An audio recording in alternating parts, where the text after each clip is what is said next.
Welcome to Ping 24 Updates. Subscribe my channel and press the bell icon for more updates. Tonight on 360, we have a breaking story that defies all expectations. Tensions are rising in the South China Sea, with Chinese Coast Guard vessels using water cannons against Philippine supply ships. It's a classic David and Goliath scenario.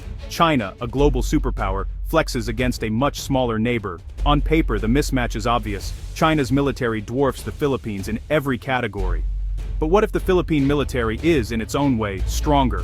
Not in numbers, but in spirit, strategy, and alliances. Military analysts are challenging the narrative of inevitable Chinese dominance. They point to hidden strengths of spawn the Philippines' battle-tested soldiers, its web of alliances, and its unbreakable will to defend its sovereignty.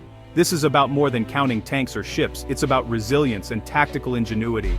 The world assumes the outcome is certain, but the reality is far more complex. The Philippines is standing its ground, refusing to be intimidated. The West Philippine Sea dispute is a test of wills and philosophies. Mass and might versus resolve and creativity. One side relies on overwhelming force, the other on home field advantage and international support. Tonight, we reveal why the smaller force may just have the upper hand. The story of David and Goliath is unfolding again, only this time, the ending is far from written. Let's look at the numbers. China's military is a giant, over 2 million active personnel, the world's largest navy, and a rapidly modernizing air force. The PLA Navy boasts hundreds of warships, submarines, and a growing fleet of aircraft carriers, projecting power across the region. The Air Force fields thousands of aircraft, including stealth fighters and long-range bombers, protected by advanced air defenses. On land, China's army is equipped with thousands of tanks and artillery, backed by a formidable rocket force with missiles that can strike far beyond its borders. This military machine is the product of decades of investment and a defense budget second only to the United States. China's arsenal includes hypersonic missiles and cutting-edge cyber capabilities, all designed to establish regional dominance. This overwhelming strength fuels Beijing's confidence and aggressive actions in the South China Sea. In contrast, the armed forces of the Philippines is a modest force, a handful of modern ships, a small air force, and an army focused on territorial defense. On paper, the Philippines appears hopelessly outmatched. This is the narrative China wants the world to believe, a story of inevitability and intimidation. But numbers alone don't tell the whole story. Military power is more than just hardware. The real test comes when these forces are put to use. But is China's military as formidable as it seems? Defense experts see cracks in the Dragon's armor. Much of the PLA's hardware is based on reverse-engineered technology, with persistent reports of maintenance issues, especially unreliable engines and fighter jets. A large fleet is useless if ships are stuck in port or planes are grounded. Corruption has plagued the PLA, with high-level purges suggesting readiness funds are siphoned off, leaving a hollow force. The human element is another weakness. The PLA is a conscript army, with inconsistent morale and training. Promotions often depend on political loyalty, not merit, putting less capable officers in command. Most critically, the PLA lacks real combat experience. The last major conflict was a failed invasion of Vietnam in 1979. No current PLA soldier or general has faced the chaos of modern war. Their exercises are scripted, their doctrines untested. This lack of experience is a massive vulnerability. The Dragon's armor, it turns out, is thinner than it looks. In war, theory and numbers can quickly fall apart. The Philippines knows it can't win a numbers game, so it plays to its strengths: quality, ingenuity, and home advantage. The AFP's modernization focuses on smart, flexible assets, fast missile boats, modern frigates, and multirole jets tailored for defending an archipelago. The strategy is asymmetric: invest in anti-ship missiles, fast attack craft, and advanced surveillance to make any invasion costly and risky. It's the porcupine approach, small, but bristling with quills. The AFP is a professional, all-volunteer force, fighting for home and family, a motivation conscript armies can't match. Recent standoffs have only strengthened Filipino resolve and national pride. The AFP's deep knowledge of its own islands, currents, coves, and weather, gives it a home field advantage no foreign navy can match. Defending an archipelago is a nightmare for invaders. The AFP trains constantly in this environment, mastering hit-and-run tactics and ambushes. This intimate knowledge levels the playing field against a larger, less familiar adversary. In the South China Sea, quality and resolve can outweigh sheer numbers. The Philippines is ready to make any aggression a painful lesson. Here's where the Philippines has a decisive edge: real combat experience.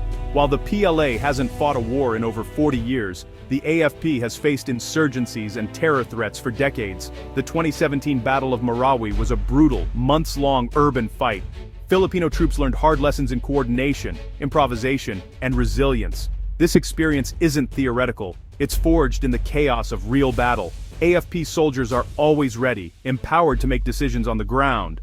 Unlike the PLA's rigid command, these skills transfer directly to maritime conflict. Tracking insurgents in jungles is not so different from countering militia at sea.